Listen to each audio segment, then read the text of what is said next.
Système de gestion de base de données relationnelle. Ce qui nous intéresse maintenant, c'est le mot relationnel. Nous avons vu que dans Access, les tables pouvaient être mises en relation avec des formulaires. Les tables peuvent être mises en relation avec des requêtes. Les requêtes peuvent être mises en relation avec des formulaires. Les tables peuvent être mises en relation avec des états. Les requêtes peuvent aussi être mises en relation avec des états. Nous allons maintenant nous attacher aux relations qu'il peut y avoir entre les tables. Alors là, c'est quelque chose d'extrêmement important qu'il faut prévoir avant de faire réellement sur la machine notre future base de données. En effet, de la qualité de ces relations entre tables dépendra la qualité de nos requêtes. Dans une requête, nous ne pouvons pas mettre des tables qui ne sont pas liées entre elles. Donc, en fonction de la nature des éléments que l'on souhaite obtenir, il faut étudier très attentivement les liaisons entre nos tables. C'est ce que je vous propose dans ce tutoriel. Le principe le plus simple, c'est de lier deux tables entre elles. J'ai une table 1, j'ai une table 2. Ma table 1 possède sa propre clé d'accès, la table 2 possède la sienne. Je souhaite lier la table 1 à la table 2. Pour cela, je vais utiliser la clé d'accès de la table 1 comme champ de liaison à la table 2. Qu'est-ce que ça veut dire concrètement ? Eh bien, imaginons que j'ai une table du personnel. Dans la première colonne, j'ai comme clé d'accès le matricule de chacun des individus constituant le personnel. J'ai une deuxième table dans laquelle j'ai les entrées-sorties du personnel. Je souhaite lier ces deux tables entre elles. Je vais donc utiliser la clé d'accès de la table du personnel comme champ de liaison dans la table des entrées-sorties, de manière à pouvoir obtenir la liste complète pour une personne donnée des entrées-sorties qu'elle a fait dans l'entreprise, notamment s'il s'agit d'un vacataire ou d'un intérimaire. Ça me permettra de savoir à tout moment telle personne est rentrée à telle date, sortie à telle date, re-rentrée à telle date, ressortie à telle date, etc. Prenons l'exemple de Dupont-Pierre, il a le matricule numéro 1. Je viens dans la table des entrées-sorties et je lis cette colonne. Dès que je rencontre un enregistrement avec le matricule numéro 1, il ne peut s'agir que de Dupont-Pierre. Donc, en lisant les colonnes d'à côté, j'accède à l'information correspondant à Dupont-Pierre. Je lis la première ligne, je vois 1. Je sais donc que Dupont-Pierre est rentré dans l'entreprise le 1er 5-2001. Je continue à lire, je trouve tout un tas d'enregistrements, mais aucun ne porte le numéro 1. Et d'un seul coup, là, le 10e enregistrement, je trouve à nouveau le matricule numéro 1.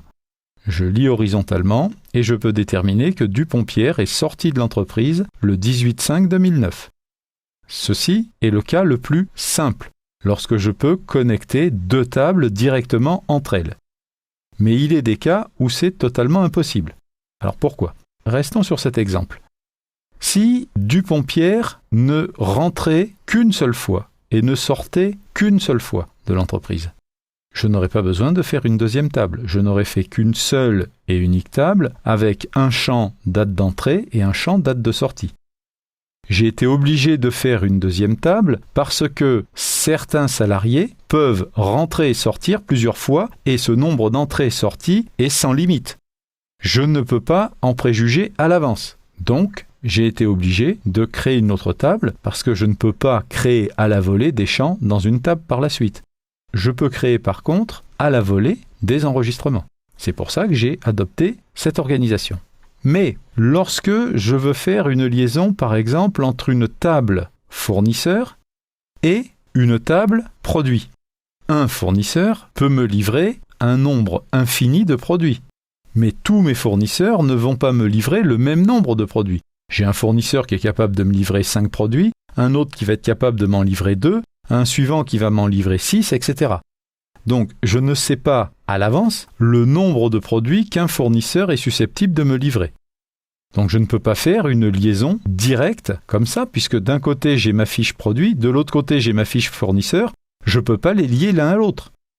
Je ne vais pas, dans ma fiche produit, faire autant de champs que de numéros de fournisseurs susceptibles de me livrer ce produit, puisque je ne le connais pas. Dans un cas comme celui-ci, je suis donc obligé de passer par une table intermédiaire, une table de liaison. Dans ma table numéro 1, par exemple la table fournisseur, j'ai une clé d'accès et mes autres champs. Je me sers de cette clé d'accès comme champ de liaison dans la table de liaison. Dans ma table numéro 2, j'ai aussi une clé d'accès. Cette clé d'accès va me servir de champ de liaison dans la table de liaison. L'intérêt de cette organisation, c'est que je pourrai, dans la table de liaison, en plus des champs de liaison, mettre des champs communs au couple table 1, table 2. Dans le cas d'une table fournisseur et d'une table produit, une information commune au couple, c'est par exemple le prix que ce fournisseur me propose pour ce produit. C'est le délai que ce fournisseur me propose pour ce produit. Ça, c'est une information qui est commune au couple tel produit, tel fournisseur.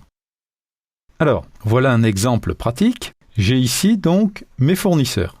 J'ai le fournisseur 1, Apple, le fournisseur 2, Dell.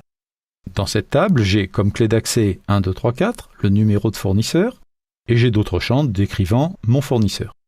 De l'autre côté, j'ai une table produit. Je vends des iMac, des iPhones et des Inspirion, et d'autres matériels. Chaque produit a une référence qui est seule et unique, 1, 2, 3, 4, 5. C'est donc la clé de mes produits. Je souhaite donc résoudre le problème. Le fournisseur Apple, quels sont les produits qu'il est susceptible de me livrer? Ou bien, l'Inspirion 17R, quels sont le ou les fournisseurs capables de me le livrer? Pour répondre à cette problématique, j'ai donc mis en place une table de liaison. Dans cette table de liaison, il y a une clé d'accès, 1, 2, 3, 4, 5, c'est le numéro de la liaison. J'ai un champ de liaison qui va être connecté à la clé d'accès de la table fournisseur et un autre champ de liaison qui va être connecté à la clé d'accès de la table produit.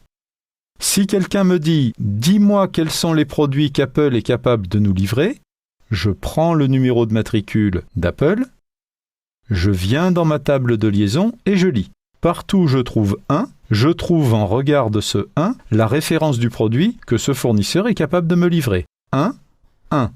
1 correspond à quoi? Correspond à un iMac. Je continue à descendre, je retrouve 1. Et à côté, je trouve 2. Je viens dans la table produit, 2 correspond à un iPhone.